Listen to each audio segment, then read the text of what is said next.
What's up, guys? We got Austin here at Scrub Tier Gaming, and go ahead and tell us what you're playing today. This is Dragoon Eldlich. Nice. And what did you do? How well did you do today? Today I split top 2.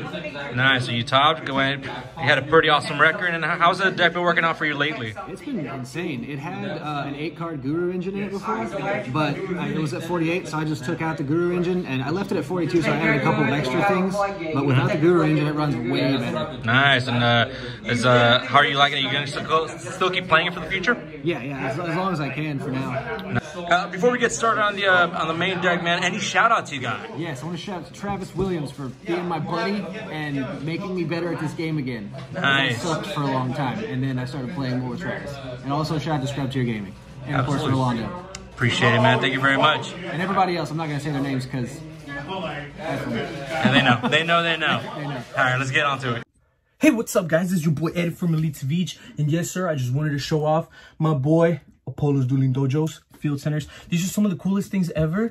I think that these are super amazing. I call these the glitter field centers, and if you guys haven't gotten yourself one, make sure you guys go down to the link below. I have both his Facebook and his Etsy links to where you can go find every single artwork from Virtual World, Dogmatica, Invoked, and everything you guys can think of Yu-Gi-Oh related. He even has other stuff that aren't just Yu-Gi-Oh related, such as like Demon Slayer. Guys, make sure you guys go hit up Apollo's Dueling Dojo for more stuff. Don't forget, promo code Savij15. User. Okay, so to start with, we got the Eldlich stuff. All right. 2 golden boys, 3 is unnecessary. You don't really need them. Then the Sanguine, that's just the way to get to it. It's easy to make 2 of these guys. With this thing, it's just insane. I'm only doing 2 of the Eldlich because 3 was really cloggy. Okay. 2 is all you need. It's good to fetch stuff to discard with Dragoon. That's the main thing. It stays out there to get rid of itself for this guy's effect, and then it fetches Dragoon discards. Nice. Then we have the 3 that matter. The Conquistador. It's just, you gotta run it because it's triple pop. And then I run 2 Hook Arrow. I was running 1. 1 was fine. 2 is also fine. It comes up sometimes. It's really just the first thing I grab off of this to get the engine rolling. Yeah, it's definitely a good thing that I know a lot of people are using to just make it flow a little bit better. Yeah. Nice. That's pretty much the Eldlich stuff. All right. Is there anything you would change from the Eldlich engine? Absolutely not. No, this is like super honed. Nice. What I want. So first we got 3 copies of whatever I want. Love it. Then 3 Red Eyes Fusion and 3 more Red Eyes Fusion. And then the necessity for these guys. And then the bricks. That's the 41st and 42nd card. Nice. So, which is good because you don't want to see it. Yes, I want to dilute the deck count so that I see them less often. They're still in there a frequent amount, but it's not so bad that like I break and die because these are in my hands. Yeah. That's basically the Red Eyes stuff. Nice. And for Prosperity, how often do you normally banish 3 or 6? 3 is a late game thing, but it's almost always 6. Okay. Because the way the extra deck's built, it's got a perfect 6 to get rid of every time. Oh, nice. So for the support cards, we got pink cards. They're pink, not purple. Nice. I definitely agree on the pink. Definitely agree on the purple pink. cards. Purple cards exist. This is not them. So 3 TC mode. This is the floodgate that is the biggest deal. Some of them it's okay. It's a better side end, but this one is almost always a problem. It can be removal, and if this card hits the field, like it's got to be answered 9 times out of 10. Oh yeah. And that was kind of the philosophy of this deck: is run stuff that's always going to be a bomb. That way you have to answer it. Absolutely. So continuing on with that theory, Torrential. I love the mixed printings. Thank you. I just love Torrential. I think it's just a beautiful card. Oh yeah. Dragoon doesn't die when you activate this. The golden boy that brought himself back doesn't die whenever you activate this. So it's just Happy Land City. Oh yeah. As Justine says. Then the 3 really good traps. Ooh. This card's freaking bonkers. Remember when it was $5? Yeah, I bought these for 7 apiece. Nice. Feels good, buddy. And then the card just says, no way, I get to do what I want. No. You're always going first, so you always want to draw this. It protects you from stupid heavy storm and all that good, well, not heavy storm, but feather duster. This is kind of no. It's a good card. You just want to have 5 because you want to see one of these. Yeah. They say this is good going second.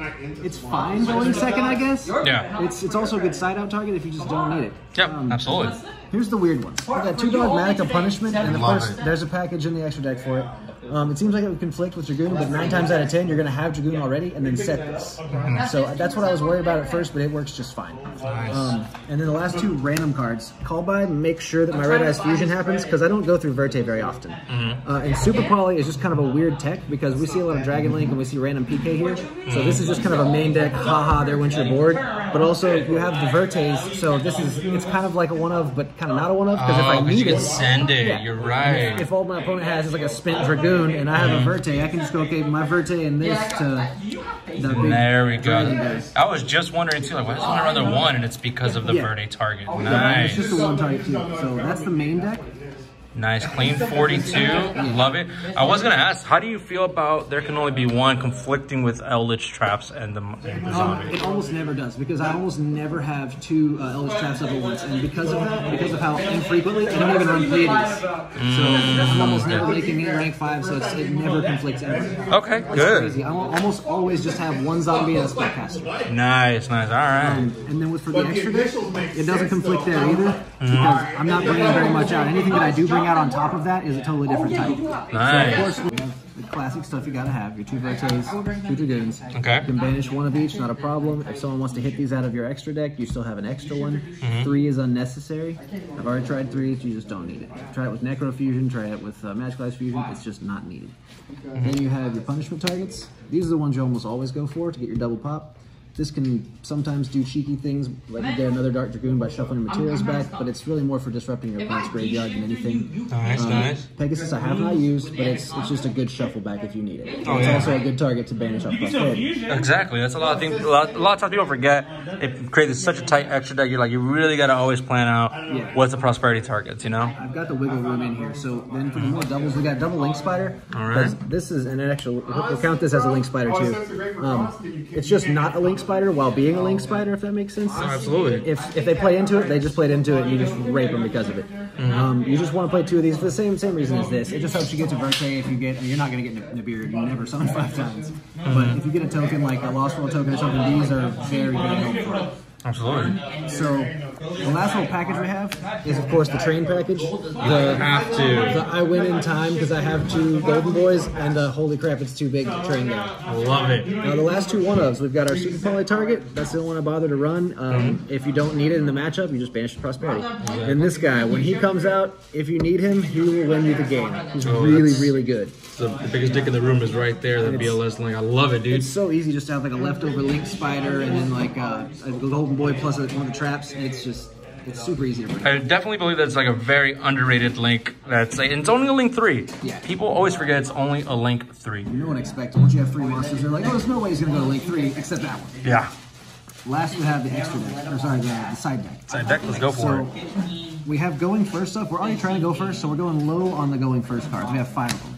Okay. 2 summon limits, 2 anti-spells, and Imperial. These functionally are the same thing. If you're going first against something lots of spells, you just always put these in. Summon limit, this is good against any combo decks, and it's that other floodgate that has to be answered, and it's only like for special situations. Then you have your strictly going second card, which is really where the side deck is built. So these are basically also like the same thing. I only have 1 copy of Alpha, so I'm just running him. Just generic, good going second cards. Absolutely. That, you gotta have your Kaijus for Dragoon decks and also for the barrier statue, and this is the barrier statue 1. Then you've got 2 cards, and then it's functional replicant. Honestly, the Lightning Storms, they're fine. Like I love them, dude. I was thinking about taking them out for some other stuff. Like I'm not exactly sure. The side deck could use Lancias, but it doesn't have them right now. And the last 3 cards are more combo killer. Dark Willow no more. This thing is just bananas. You need that card desperately. People want to say like they want to ban that card, but it's just it's so balanced. It keeps everything else from getting out of hand. Absolutely. Like if you can use Lightning Storm, you can use Dark Roller. Yeah, and people want to put this in against me, so put these in and flip them on standby. And nope. That's it. That's it. And well, nice. That's pretty much the deck. I've gotten top 4 in the last 3 or 4 weeks, every week with this. Nice. And so my final question would be, what other any changes you would make to this deck and try anything different? So far, it's extremely streamlined. It's like exactly where I want it. The only wiggle room that I really have as far as the main deck is the Super Poly. Okay. The super poly and maybe a punishment, but I like pulling out a punishment for side decking purposes. Nice, man. Well, thank you very much, Austin. You know, you did really great today, and I know this deck has been treating you very fairly lately, man. Yeah. All right. Thank you, man. Thanks for the profile. Thank you for sticking around to the end of the video. I just wanted to say that I recently made a Facebook group and it's called YuGiOh Elite Savij. And you guys can look us up, or you guys can just click the link down below to join. Thank you for watching. Don't forget to like, comment, share, and subscribe. Once you guys subscribe, hit that bell notification so you guys can be notified about all the great videos that I upload. And I'll see you guys on the next one. Thank you.